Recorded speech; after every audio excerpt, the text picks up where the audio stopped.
L'actualité à l'étranger et le chaos politique en France, il n'y a pas d'autre mot. Je vous résume la situation. L'extrême droite a remporté haut la main les élections européennes dimanche.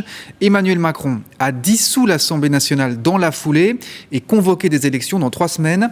Le président s'est d'ailleurs exprimé aujourd'hui. Et le chef des Républicains, la droite traditionnelle, a été exclu de son propre parti à cause de son rapprochement avec l'extrême droite. Tout ça nous est résumé et mis en image par Quentin Warlap. Bureau politique sous haute tension chez les Républicains, avec une exclusion à l'unanimité du président Éric Ciotti. Les choses sont maintenant claires. Les Républicains aujourd'hui ont voulu laver leur honneur, qui avait été sali par M. Ciotti. Nous, la position, elle est claire. Il n'y a jamais et il n'y aura jamais d'alliance avec l'extrême droite. Éric Ciotti, lui, affirme rester président de son parti après son alliance inédite avec le Rassemblement national. S'opposer à l'extrême droite, c'est justement l'objectif d'Emmanuel Macron.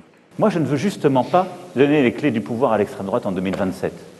Donc j'assume totalement d'avoir déclenché un mouvement de clarification, d'abord parce que les Français nous l'ont demandé dimanche.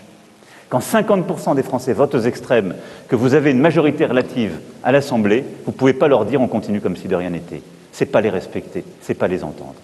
Face à la presse ce midi, Emmanuel Macron l'assure, il ne démissionnera pas. C'est absurde. Je crois dans la force de nos institutions.